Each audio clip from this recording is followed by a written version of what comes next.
You're listening to the Sports Brothers podcast by Sam and Brian Dostal. Everything sports, all the time.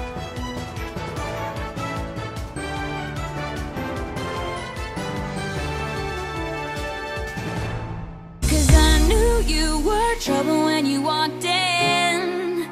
So shame on me now, flew me to places I've never been. Till you put me down, oh, I knew you were trouble when you walked in. Welcome back. It's been a while, but the Sports Brothers podcast is back.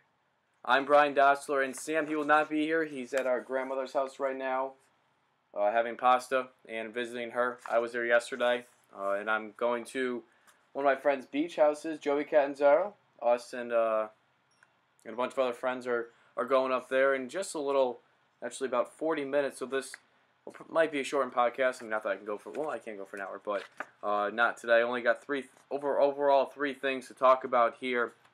And today is Friday, July 25th, 2014, and it is 10:51 a.m. And it's the end of July already. Can't believe it. So much has really happened this summer. It's been a while since I've been to Eastern, back in early May. I finished my last baseball season a couple days ago, I believe it was Monday. And it was very bittersweet. The moment, though, where I pitched the last inning and then got my last at bat, it was very special. And I thank my teammates, coaches, Jim Tufts, Jason Bukowski, Coach Rex, for making that happen for me. It really did mean a lot to me. And unfortunately, my Plainville baseball career is over. Who knows what will happen next year if I do Twilight or something like that. Haven't really looked into that yet. Just kind of worrying about the rest of my summer here and then Eastern next year. But I will be, hopefully, as long as nothing crazy happens, I will be coaching the Senior Legion team with those coaches. So I am grateful for the opportunity. And, coaching is obviously something I've always wanted to do. And as soon as I'm done, I get the opportunity. So I'm pretty excited about that. We got a couple things on the docket today. Kevin Love, that trade saga continues. SMU prize recruit Emmanuel Mundiay signs in China, and the MLB trade deadline is now just 7 days away. So a lot to talk about there. We're going to find out who the buyers and sellers are in the next coming days, and that'll be last on the show. First, we're going to start with Kevin Love and all the drama, rumors that are surrounding the three-time All-Star. Reports are indicating that if he is traded, he will land in Chicago or Cleveland. I am still hearing that Cleveland is the most likely of destinations for Mr. Love. And this is despite the fact that the Cavaliers just signed Andrew Wiggins yesterday to a 4-year, $5.5 million deal. Now the Cavaliers would have to wait 30 days to acquire Kevin Love, due with the signing period and the difference there. But the Cavaliers, just obviously Wiggins is the major piece of this deal, this package. Anthony Bennett, who was last year's #1 overall pick, who really struggled in his rookie season, but he did have a pretty good last month of the year, and then a future first-round pick, and then even a future second-round pick. That would all have to be in one package for the Minnesota Timberwolves. On the Chicago side, I'm hearing Taj Gibson, Jimmy Butler, and multiple draft picks would have to go to the Timberwolves to get Kevin Love. Now, I have said before that the Cleveland Cavaliers should wait and sign Kevin Love next offseason, because the main two teams, last time we talked, which was a week ago from today, the main two teams were the Golden State Warriors and the Cleveland Cavaliers, obviously. Now, I said, who cares if he goes to Golden State? As long as he doesn't sign long-term, you're good. With Chicago, I have a different feeling with this. I think he would sign long-term, and I think that it would be in the best interest. If the Cavaliers really want Kevin Love, you're going to have to give up Andrew Wiggins. In the beginning they tried. You can't blame them. They tried to trade for Kevin Love without giving up Andrew Wiggins.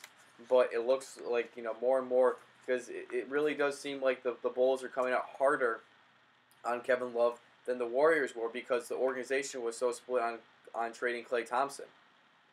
So I think the Cavaliers are kind of a situation where they have to pull the trigger. And now, it still says the thing about this with Andrew Wiggins is now this allows Chicago 30 days to talk to the Minnesota Timberwolves without the Cleveland Cavaliers doing anything. I mean, they can talk, and they can have a tentative agreement and say, we're going to trade Wiggins, blah, blah, blah, and so to you guys. But Chicago, they can make it technically happen today. It's 30 days. I'm not sure if it's from yesterday or today. So, I mean, but you're looking at a August 24th, 25th, deadline for the Cavaliers to be in the open again for this. But this gives the Chicago Bulls 30 days to really decide if they want to make this trade. And, whatever the talks are with the Cavs and the Timberwolves, they can't make a deal in the next 30 days. I mean, assuming Andrew Wiggins is in this trade, which I'm sure he will be. So I think if you're Chicago, you're pleased that they signed Andrew Wiggins, because this allows you to, because the Timberwolves were saying, okay, they signed Andrew Wiggins, again, 30 days. Now maybe, again, Cleveland is still the front runner, but as time develops, maybe within the next week, 10 days, maybe this is when the Timberwolves, they're focusing on Chicago, and they try to make a deal with the Bulls. So I think this is a very interesting move by signing Wiggins. I honestly wouldn't be surprised in the next coming days, week, 10 days, that the sources switch to the Bulls perhaps getting Kevin Love. And I think if the Bulls were to get Kevin Love, or really anybody to get Kevin Love other than the Cavaliers, it kind of would be a disappointment for the Cavaliers, because they were rumored, and seemed like they're going after him so hard. And if they were to come up short, I think that'd be pretty disappointing. Not to mention he'd be going to the Eastern Conference if he were to go to the Bulls, so they'd have to face him 4 times a year, and then potentially in the playoffs. So I think it's very, very interesting. Where I think he's going to land, I mean, I honestly don't know. I think the Timberwolves should move him, because he's not coming back next season. Whether it's now or before the trade deadline during the season, I think he needs to be moved if you're the Timberwolves, because you're going to get nothing in return in the 2015 offseason. I would get rid of him and try to build. I mean, if you get Wiggins, Bennett, and picks, or Gibson, Butler, and draft picks, it's in good spots. But the other thing you have to kind of, I guess, worry about if you're the Minnesota Timberwolves is, a future first-round pick. Okay, that looks good on paper. I got it here. First-round pick, okay, that looks good. But you trade Kevin Love to the Bulls or the Cavaliers, that first-round pick is probably going to be a 25 to 30 pick. I mean, it's not going to be a lottery pick. Neither of these two teams would fall in the lottery category. So maybe I think that's why the Timberwolves upped it to a second-round pick. To get another draft pick, which I think is smart, because again, the future first-round pick is most likely going to be a 25 to a 30 pick. It's not going to be it's not going to be top 15. But it's this is still obviously it's the biggest storyline in the NBA offseason right now. Now that LeBron and Melo have signed to their teams, and I think Kevin Love will be on the move. I really don't, honestly, right now, I don't have a gut feeling of where. Again, because of the 30-day period. I think that bodes well for the Chicago Bulls, because, again, it gives the Timberwolves time to just, kind of solely just think about the Chicago deal, because they know they can't do anything with the Cleveland deal until, almost September now. So that's something to think about. Okay, now over to some college basketball, something that Sam and I haven't really talked about, and I haven't mentioned this to him yet, but since we only have 2 or 3 shows left, we may incorporate some football, some college football, even maybe some college basketball in there. We're not sure if we're going to continue this. He wants to continue it, but I've been thinking of this on my own, and I'm going to have hopefully 3 radio shows at school, and then this. I'm saying the same thing, every week. Maybe these podcasts won't be as long. I don't know, but because we do on conference calls, and he said he could hook that up or whatever. So Because obviously, with us, UConn basketball is our favorite thing to talk about because we're diehard UConn fans. So anyways, but Emmanuel Mundiay, the number 2 recruit, according to Rivals.com, has decided to go pro for a season and then declare for the NBA draft. And I think this is big news. Why so? Because this top 2 recruit is going to China to play basketball for $1.2 million. $1.2 million for the Guangdong Southern Tigers of the CBA. Of course, that's the China Basketball Association. I think this is potentially a huge trend sender. I really do. There's been guys in the past that have gone overseas. I'm trying to think of that little guard, Akil Carr. He went overseas, and now he's been playing very well in the NBA D League, but hasn't made it to the NBA quite yet. I don't believe he has, at least. He's certainly not a star or anything. But I think this could be a trend in college basketball for high school top recruits to go overseas, play 1 year, explore the world. You're in China, it's a different part of the world, completely different part of the world, and then declare for the NBA drafts. And you could even say, 3 years, but 5 years ago, the talk of players, NCAA players being paid wasn't really a top topic. It wasn't really a top debate. It was always there. It always has been there. But really, in the last 12 months, 24 months, that's when that talk has really picked it up. And now I think high school athletes, basketball. For overall, basketball athletes usually don't have the best backgrounds. They come from struggling families financially. And I have no idea what Munday's financial situation is, but you go over there for $1.2 million. Okay, so and the top pick in the NBA draft. Let's compare this. Andrew Wiggins, number 1 overall pick, made $5.5 million. Okay, this guy's playing for 1 year in China, and they're paying him 1.2. So this guy's already a millionaire coming over. And he'll be making more than some first-round picks. A lot of first-round picks, actually. I don't know the differences with money in that when first to the last pick of the first round, but I think it's something that a lot of high school recruits are going to be looking at. And of course, this guy was supposed to go to SMU. He was SMU and Larry Brown. They were in some eyes supposed to. Coming first in the AAC, they got a talented group coming back with Moore. I can't remember his first name. I can picture him. He lit up UConn, but that's the team that beat UConn twice last year, and of course they won the national championship. But they made it to the NIT. I thought they should have been in the NCAA tournament. I think they got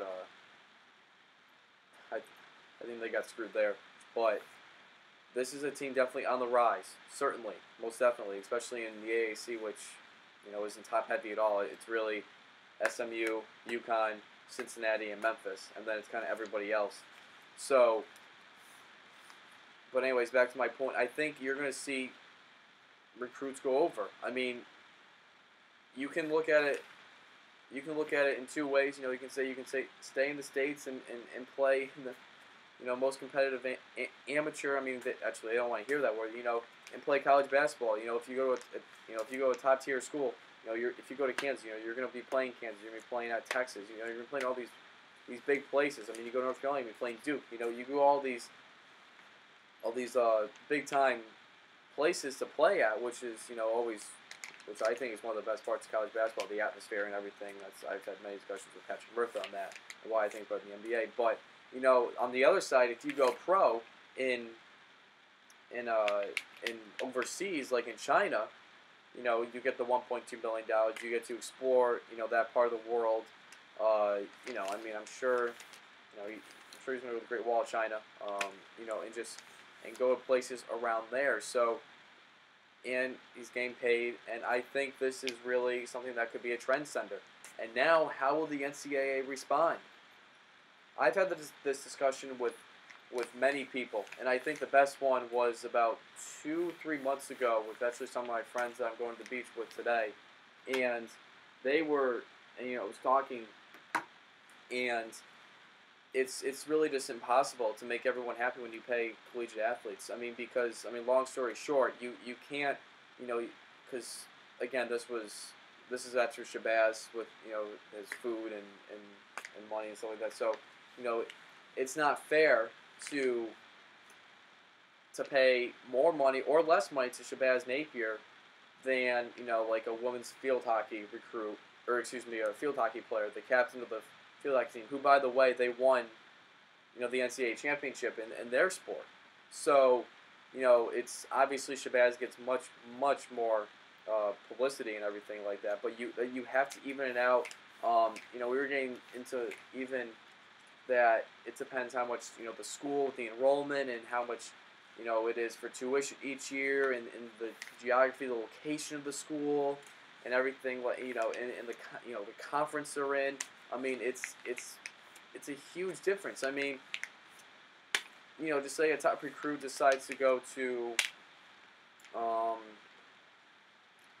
trying to think, of course my mind goes blank here. Let's say a top recruit in college basketball wants to go to Davidson's in Atlantic 10. Okay.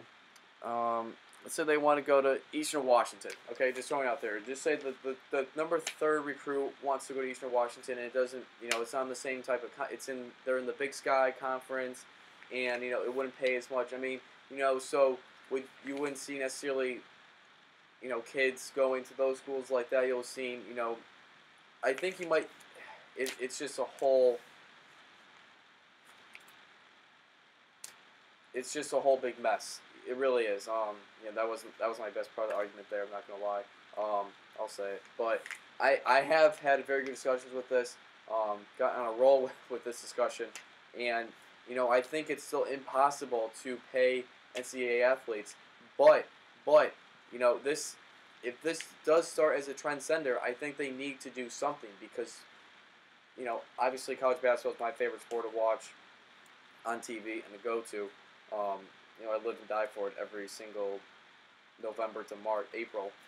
So I think they would have to change something. Again, this is just the beginning of it. I mean, but I think if even 2-3 more go over, top level recruits, I think you need to make an adjustment because you don't want this to have a huge void in your sport. Okay, so what is it? Trade deadline next? Yep. Okay, so MLB trade deadline.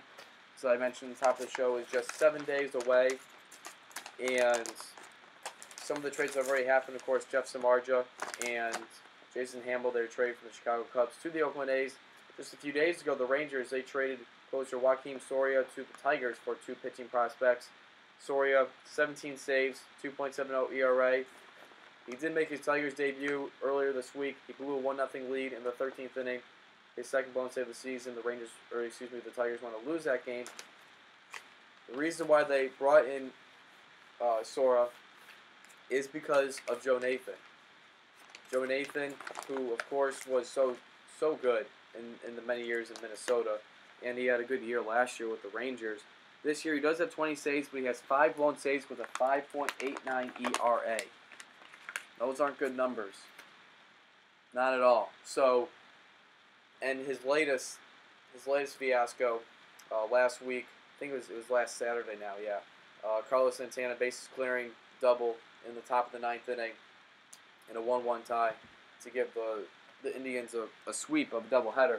And his struggles continue. And now bringing in a guy like Joakim Soria, who spent 5 great years in Kansas City, I think it's a good move. It creates competition for the both of them. So, but again, Soria not helping his cause with a blown save in the 13th in his debut. Houston Street's another guy. San Diego Padres to Los Angeles Angels. He's been pitching well for them. Corey Dickerson, I can't remember where he was, but he's on the Rockies now, and he's just absolutely killing the ball. Ever since Troy Tulowitzki, he is on the disabled list. That's too bad.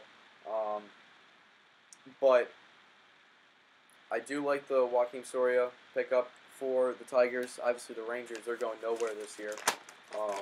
Adrian Beltre is mentioned in some trade talks for the Rangers, maybe to the Yankees perhaps.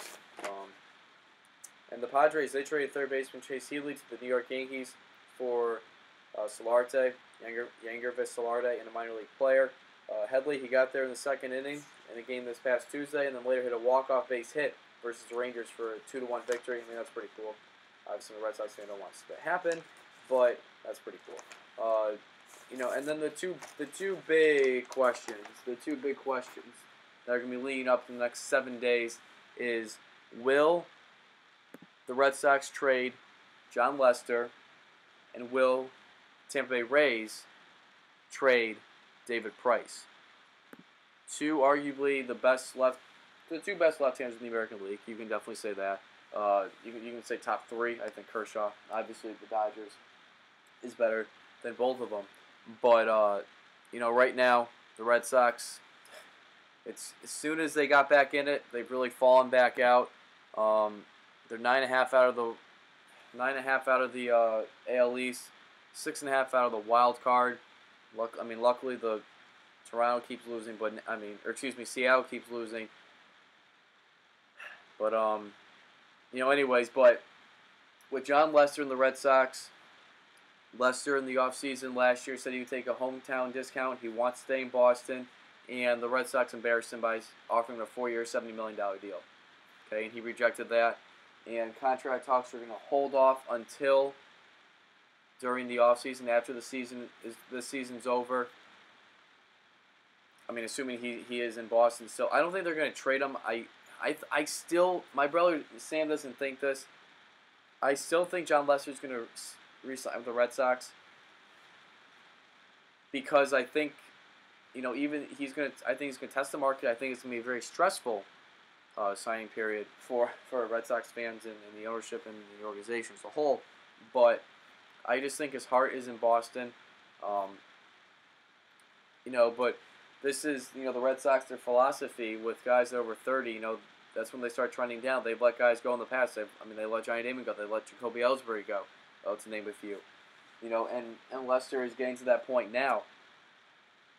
I think Lester's, he's your ace. You got to go after him. Alaki, he's under contract as well. It's gonna be interesting to see what they do. It's nerve-wracking. It really is, because you definitely want to see him back in Boston next season. Again, I don't think they trade him. I don't. But there's the Red Sox as a whole. You didn't sign Stephen Drew in the offseason because he turned down the offer, but you started Xander Bogaerts as your starting everyday shortstop on opening day, and that was the plan. Okay, Wilmer Brooks playing third base. Okay, we got a Jackie Bradley in center. Okay, this is a good young solid core that they've developed, and now it's their time to shine. We got Mookie Betts down in AAA. We got Christian Vasquez down there, but we're not going to need him because we got AJ Brzezinski. But Middlebrooks, this guy just hasn't stayed healthy for his 2+ years in the major leagues. And Bogaerts, he's been up and down. Stephen Drew, of course, when he first got to Boston this season, he was hitting terribly. His defense has always been there. But they have to decide what they're going to do, because you can't keep flipping Bogaerts between third and short. If you want to make him for the shortstop for the future, you have to put him there now. Drew signed a 1-year deal, so we are going to do this whole thing again next year. I don't think that's good. That wouldn't be good for Bogaerts. I think they got to trade Middlebrooks. I really do. Obviously I liked him when he first came up in his first major league call-up, because he was hitting home runs like every game and driving in runs. Too bad he wasn't up for this series in Toronto. They could have used him because he kills the ball at the Rogers Center. But I think they got to trade Middlebrooks. I do. I think they got to get rid of him. Or just so you can put Brock at third. Brock Hole at third, honestly, next season. But I think Middlebrooks has got to go. I really do. never really got on his good side overall. Felix DuBrant, I've mentioned my frustrations with him. Jake Peavy, not sure why he's still in Boston. He's pitching well. I mean, he's not getting wins, but he is pitching well. I'm hearing the Cardinals are going after him. So it'll be interesting to see what happens with those guys. But the Red Sox do have some things to think about in the future and what they want to do. Buyers or sellers. Again, they're 9.5, 6.5 out of the wild card. And, they were there. I mean, they were inching closer. You can't have a 5-game winning streak and then follow up with now a 3-game losing streak to an AL East team. You can't do that. At least split. At least split. I mean, yesterday's loss was just bad. Now to the Tampa Bay Rays. They are 4.5 out of the wild card, and they are 7.5 out of the AL East. And I mean, this team started off obviously very badly in the beginning of the year, just like the Red Sox. By the way, Lester and Price are going head-to-head tonight. Looking forward to that matchup. So, but if you're the Tampa Bay Rays, do you trade David Price? He's a free agent in the offseason.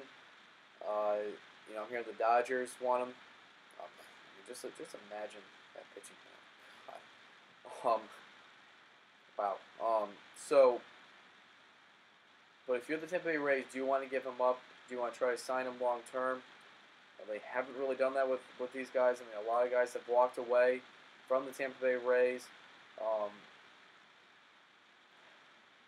It's going to be tough. I mean, the guys like Carl Crawford, they walked away. James Shields, he's walked away. Matt Garza, those guys, Garza and Shields being pitchers, they've gone other ways than re-signing with their squad in St. Pete because they can't afford them because the payroll is that much lower for the Rays. This is here. I'm not exactly sure how confident they are that Price would re-sign. Obviously, but they kind of are in a. I mean, they're 4.5 out. I mean, they're in it. I mean, they're playing good baseball. They've won 7 games in a row. They're 8. They've won 8 of their last 10. I mean, they're playing. They just swept the St. Louis Cardinals. And I mean, they swept the Cardinals, the NL champs last year. Now they're playing the World Series champs at home, and that was in St. Louis. Now they're coming home to Tampa. And just look at that, Lester versus Price. They're both 10-7.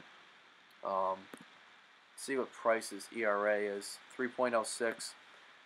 And then Lester, I'm pretty sure, is 2.90 if I'm correct. 2.50. Okay, wow, even better. 2.50, and he's just been lights out. Really, in July he's got a .39 ERA in 23 innings. So, anyways, back to Price. It really depends if you think it can be there next year or not, because you can get a lot of prospects, certainly with this guy, and you can kind of rebuild essentially. I know Joe Madden and the fans don't really care, but Joe Madden, I don't think he really wants to be in that rebuilding mode. They did make the postseason last year, losing the Red Sox in the divisional round. They didn't make the playoffs year before that.